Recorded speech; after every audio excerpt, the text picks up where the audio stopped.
Hi అండి, అందరికీ నమస్తే. Welcome to Vijaya channel. ఈరోజు ఒక పెద్ద డౌట్ అయితే వచ్చిందండి. ఫస్ట్ టైం అనమాట నేను ఇట్లాగా పాల ప్యాకెట్ల మీద మేగడ ఉంటుంది కదా, సో అది తోడేసి వెన్న తీసి నెయ్యి అయితే చేస్తున్నాను. సో అది చేస్తున్నాను స్టీల్ గిన్నెలో, అలాగే ఇలా తెల్ల పాత్రలో. ఇంటి దగ్గర నెయ్యి అంటే ఇంటి దగ్గర టిన్నుల్లో అమ్ముతారండి. లీటర్ వచ్చి 90 రూపీస్ అనమాట.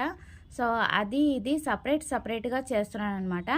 ఇది వచ్చి పాల ప్యాకెట్ల మీద మేగడనమాట, తోడేసి వెన్న తీసి చేశానమాట. ఇది స్టీల్ గిన్నెలో చేస్తున్నాను, గుర్తుపెట్టుకోండి. నాకు వచ్చిన పెద్ద డౌట్ నేను మీతో షేర్ చేసుకుంటున్నాను. ఒకవేళ తెలిస్తే కామెంట్ చేయండి. సో ఇది బెస్టా, లేదు అంటే ఇంటి దగ్గర అందరి ఇళ్ళ దగ్గర టిన్నుల్లో అమ్ముతారు కదా, లీటర్ వచ్చి 90 95 అమ్ముతూ ఉంటారండి. సో అది బెస్టా, ఇది బెస్టా? ఈ నెయ్యి స్మెల్ బాగుంది, చాలా గుమగుమలాడుతుంది, అది బాగుంది. సో ఏది బెస్ట్, ఏది మంచిది, ఏది హెల్దీ అనేది ఒకసారి తెలిస్తే కామెంట్ చేయండి. నాకు వాసన అయితే స్టవ్ ఆపేసాక కూడా చూశానండి, గుమగుమలాడిపోతుంది. అసలు ఎప్పుడెప్పుడు వేడి వేడి అన్నంలో నెయ్యి వేసుకొని మామిడికాయ పచ్చడి తిందామా అనిపించింది అనమాట. అలాగే సున్నుండలు కూడా చేస్తూ ఉంటానండి ఇంట్లోనే.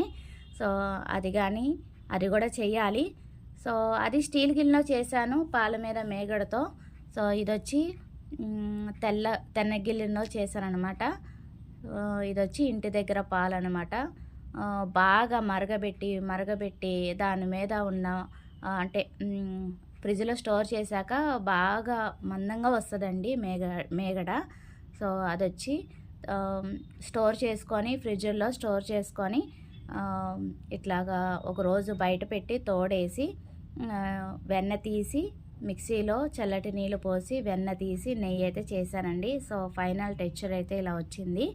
చాలా కొద్దిగా వచ్చింది, యాక్చువల్లీ పావు అలా వచ్చిందనమాట. సో ఇది వచ్చి మా ఇంటి దగ్గర తీసుకున్న పాలనమాట. సో అది గోదావరి అయితే అలా వచ్చింది. ఇది వచ్చి పాల ప్యాకెట్లు, రొటీన్గా గోల్డ్ పాల ప్యాకెట్లు తెస్తాం కదా, సో అదనమాట. సో ఇది స్టీల్ గిన్నెలో చేశాను. సో మీరు ఎక్కువ ఏది వాడతారు, ఏది హెల్దీ అనేది నాకు కామెంట్ చేయండి. ఇది ఒక పెద్ద డౌట్గా ఉండిపోయింది. రెండు అనుకోకుండా సపరేట్గా చేశాను, ఒకటి తలపాత్రలో, ఒకటి స్టీల్ గిన్నెలో. సో రెండు అయితే ఇలా వచ్చినాయి. సో ఏది బెస్ట్, ఏది హెల్దీ అనేది నాకు తప్పకుండా కామెంట్ చేయండి. నచ్చితే కనుక లైక్ చేయండి, షేర్ చేయండి, సబ్స్క్రైబ్ చేసుకోండి Vijaya channel. Thanks for watching. ఇంకో కామెంట్ వీడియోతో మళ్ళీ కలుద్దాం. నా డౌట్ అయితే క్లియర్ చేయండి. Bye friends.